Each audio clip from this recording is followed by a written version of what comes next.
हाँ जी। आज मैं आपको डिप्रेशन के बारे में बताता हूँ, क्योंकि ये बहुत आम बीमारी है। और आम बीमारी होते हुए, इतनी दुनिया को होते हुए, डिप्रेशन होते हुए, ये बड़े अचंभे की बात है कि हम गूगल पर डाल के देखते हैं what is the cause of depression.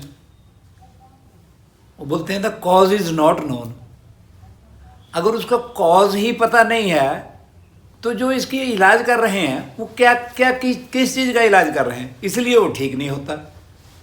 और ठीक इसलिए नहीं होता कि जैसे ये डिप्रेशन जो है वो एड्रिनल ग्लैंड की अंडर वर्किंग है। क्योंकि अगर एड्रिनल ग्लैंड ओवर वर्किंग है तो उसका बीपी हाई होता है। बीपी हाई का मतलब ये है कि जो लेवल है इतना होना चाहिए। जो इतना होना चाहिए वो भी एक एवरेज है। ऐसे नहीं है कि हाँ इतना ही हर एक का होना चाहिए, वो एक एवरेज है। आप किसी को भी मतलब देखते हैं, किसी का कितना है, किसी का कितना है, किसी का कितना है, उसकी एक एवरेज है। 1000 आदमी का देखा और 1000 आदमी को देख के आप देखने के बाद में तो उसको आप बोलते हैं कि हाँ जी ये तो अरे ये तो ज़्यादा है। मतलब उसकी एवरेज जो है, किसी का मैं एग्जांपल देता हूँ, किसी का 160 है, किसी का 100 है, किसी का 120 है, किसी का 130 है, किसी का 140 है। मतलब दैट इज़ वन एवरेज के 120 ही होना चाहिए। That is one average. किसी के भी ब्लड प्रेशर को ये देख के अरे ये तो बहुत ज़्यादा है, कोई ज़रूरी नहीं है। अगला बोलता है मेरे को तो कोई तकलीफ नहीं है, मेरे को कोई तकलीफ नहीं, मैं तो बिल्कुल ठीक हूँ। तो उसका मतलब क्या है? उसका अगर 140 है, अगर उसका 140 में नॉर्मल है, नो प्रॉब्लम। तो उसको 140 देखते ही उसको नहीं नहीं नहीं आपको तो रोज गोली खानी पड़ेगी। वो डायग्नोसिस भी गलत है, वो ट्रीटमेंट भी गलत है।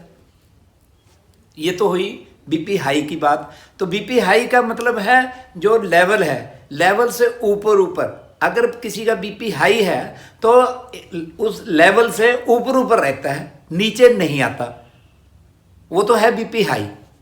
जिसका बीपी लो माना जाता है, माने जिसका ये तो है बीपी हाई है उसका, जिसका एड्रिनल ग्लैंड ओवरवर्किंग है। तो ओवरवर्किंग 2-3 चीज़ से होता है। एक तो पिट्यूटरी ग्लैंड ACTH हार्मोन ज़्यादा बना रहा है, उसका एड्रिनल ग्लैंड ओवरवर्क कर रहा है।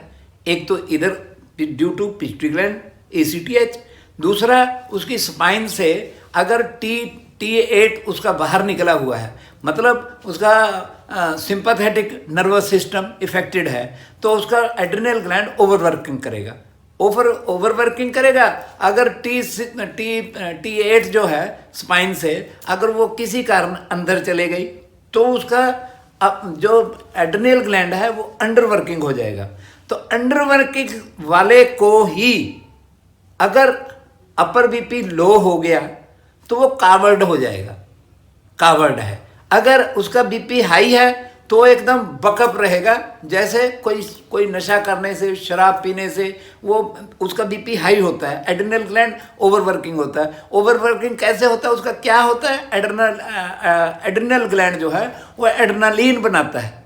एड्रेनालिन मीन्स एकदम बकअप करता है। तो बकअप करने से वो बीपी हाई है। तो अगर उसका एड्रिनल ग्लैंड अंडर वर्किंग है तो उसका मतलब है कि अपर बीपी जो है वो फ्लैक्चुएट करता है, कभी नॉर्मल से, कभी ऊपर, कभी नीचे। उसको मैं तो बोलता हूँ कि डिसऑर्डर। और जो डॉक्टर्स हैं वो बोलते हैं ये बीपी फ्लैक्चुएट करता है। फ्लैक्चुएट करना या डिसऑर्डर, मैं डिसऑर्डर बोलता हूँ। वो डिसऑर्डर मैं इसलिए बोलता हूँ कि मैं तो ग्लैंड ऑर्गन की बात कर रहा हूँ, मैं तो ग्लैंड ऑर्गन की बात कर रहा हूँ। वो खाली बीपी को देखते हैं, फ्लैक्चुएट करता है जी। तो मतलब फ्लैक्चुएट बीपी कर रहा है तो माल फंक्शनिंग एड्रिनल ग्लैंड की है। एड्रिनल ग्लैंड की ड्यू टू पिट्यूटरी ग्लैंड या स्पाइन। तो जो स्पाइन से मैं पहले ठीक करने का ही बता देता हूँ कि हम तो ठीक करते हैं, पिट्यूटरी ग्लैंड को ठीक करते हैं, ACTH हार्मोन ठीक बनाएगा, और दूसरा हम स्पाइन से ठीक करते हैं, उसका वर्टेब्रा को ठीक करते हैं। जो T8 में डिस्क वर्टेब्रा है उसका उस ग्लैंड ऑर्गन को जो सप्लाई जाती है करंट की, मतलब बायोइलेक्ट्रिसिटी की, वो उसको हम नॉर्मल करते हैं। वहाँ से एड्रिनल ग्लैंड नॉर्मल हुआ, मतलब BP नॉर्मल है। तो जो अब मैं बताने लगा हूँ, जो बात किया है डिप्रेशन की, तो डिप्रेशन उसको होता है जिसका BP हाई नहीं है। अपर BP, लोअर BP और चीज़ है, उसके बारे में भी बताता हूँ। अपर BP जो है वो मतलब वो डिसऑर्डर है, जब जितने टाइम तक अपर BP लेवल से कम रहता है उतनी देर तक इंसान डिप्रेस रहता है। डिप्रेस रहने का मतलब हर चीज़ से डरेगा, किसी के सामने नहीं जाएगा, कोई हिम्मत नहीं होगी उसकी, हर चीज़ हर काम में वो घबरा जाएगा। वो BP हाई वाले से उल्टा, जैसे शराब पी के BP हाई हुआ तो दूसरे को मारने को दौड़ेगा, उसी तरह जिसका अपर BP लो है वो दूसरे से डर के अंदर अंदर बैठेगा और किसी के सामने नहीं आएगा, वो हर एक से डरेगा। BP हाई वाला डराएगा, ये डरेगा, ये कावड़ है, वो एकदम बकअप है, वो एकदम शेर है सारा। ये फ़र्क है BP हाई में और BP लो में। तो जिसका अपर BP लो रहता है उसको डिप्रेशन होता है, और डिप्रेशन रहने से ही उसकी कोई दवाई नहीं है, क्योंकि दवाई देते हैं, लो जी आपको तो ये सारी उम्र खानी पड़ेगी। अरे सारी उम्र खानी पड़ेगी तो ठीक करने की बात करो ना, दवाई देने से तो ठीक नहीं हो रहा ना। BP हाई नहीं ठीक हो रहा तो BP लो कहाँ से ठीक करेंगे? BP लो भी नहीं। लेकिन जो नीचे वाला BP जो होता है वो होता है शुगर से, जिसका लोअर BP लो है। और लोअर BP लो क्यों होता है? जिसका पेनक्रियाज ग्लैंड ज़्यादा काम करता है। पेनक्रियाज ग्लैंड ज़्यादा इंसुलिन बनाएगा अगर, तो इंसुलिन ज़्यादा बनने से उसका जो शुगर है वो शुगर को डिसॉल्व कर देगा ज़्यादा। शुगर लो हो गया मीन्स लोअर BP लो हो गया। तो लोअर BP लो ज़्यादा डेंजरस है, लोअर BP लो ज़्यादा डेंजरस है, क्योंकि लोअर BP वाले ने तो गिर जाना है। गिरता है इसलिए भगवान उसको मरने से बचाने के लिए मतलब जमीन पर गिरा देता है। जमीन पर गिर गया मतलब उसका जो हेड है वो हार्ट के बराबर आ गया, उसका जो ब्लड फ्लो कण है तो वो उसका बराबर हो जाने से वो उसको फ्लो सिर को चला गया, ब्रेन को चला गया, तो उसका वो बच गया। और जिसका BP हाई है उसको इसीलिए, अगर BP हाई इसीलिए लेटे हुए में ज़्यादा होता है, जब लेटा हुआ है तो उसका ज़्यादा होता है, और क्योंकि हार्ट के बराबर है। तो जो BP हाई वाला है उसको रात को नींद कम आएगी। अगर BP हाई हो गया तो उस BP हाई में वो उठ के बैठा हो जाएगा तो मतलब सिर ऊंचा हो गया, हार्ट नीचा रह गया, इसमें तो उसको रिलीफ मिल जाएगा। लेकिन इसीलिए मतलब उसको बचाने के लिए ये ऐसा करते हैं। लेकिन अगर BP हाई वाले ने कोई ऐसी मतलब मेडिसिन ले ली, या ऐसा कोई पेन किलर ले लिया, या ऐसा कोई समझ लो कोई उसने दवाई पी ली, कोई कर ली जो उसको पेन का पता नहीं चला, अगर लेटे हुए में BP हाई हो गया, सिर भारी हो गया तो उसको पता नहीं चला। अगर कोई नशा नहीं है तो उसके बैठा हो गया तो बच गया।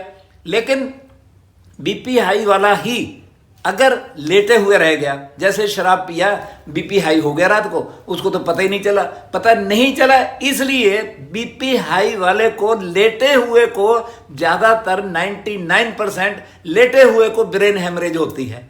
ब्रेन हेमरेज होने से उसका पैरालिसिस हो गया। तो वो जो है वो BP हाई से पैरालिसिस है।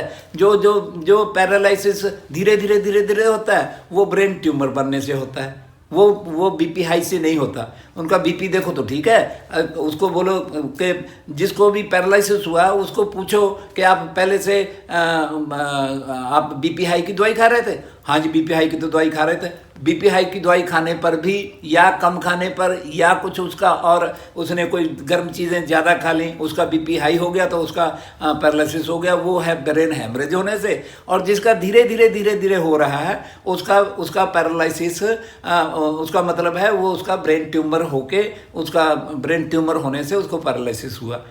तो इसमें पैरालिसिस का भी मैं इसलिए बयान किया है कि उसका फिर अलहदा चैप्टर, एक पैरालिसिस का ही अलहदा चैप्टर की ज़रूरत नहीं है। और इस तरह ये तो डिप्रेशन, मेरा ख्याल है कि आप समझ गए हैं कि डिप्रेशन क्या चीज़ है। क्यों जी, ठीक है ना। तो अभी ये डिप्रेशन की बात यही है, तो क्योंकि दवाइयाँ ठीक नहीं कर सकती इसको, दवाइयाँ, क्योंकि दवाई क्यों नहीं ठीक कर सकती, क्योंकि वो पिट्यूटरी ग्लैंड को ठीक नहीं करेंगे, एसीटीएच हार्मोन ठीक नहीं बनेगा, उसका एड्रेनल ग्लैंड ही नॉर्मल नहीं हुआ। अगर एड्रेनल ग्लैंड ही नॉर्मल नहीं होगा तो उसका बीपी कैसे होगा, तो बीपी ठीक नहीं होगा तो बीपी, अपर बीपी लो है तो उतने टाइम तक उसका डिप्रेशन है। तो यही डिप्रेशन का तो यही है। लेकिन इसी चीज़ को कोई गूगल पर भी डाल के देखें, depression, what is the cause of depression, वो बोलते हैं the cause is not known. तो कॉज ही पता नहीं तो ठीक क्या करना है। तो हम उसी चीज़ को रिफ्लेक्सोलॉजी से और कैरोप्रैक्टिक यानी स्पाइन से जो मैकेनिकली उसको दबा के ठीक करते हैं, उसको केमिकली वो कैसा ठीक होगा, इसलिए मैकेनिकली ठीक करते हैं और रिफ्लेक्सोलॉजी से ठीक करते हैं। और ठीक जरूर होता है as per age of the patient, as per stage of the disease. उसका जो रिकवरी है स्लो और fast, as per age of the patient, as per stage of the disease, that's all.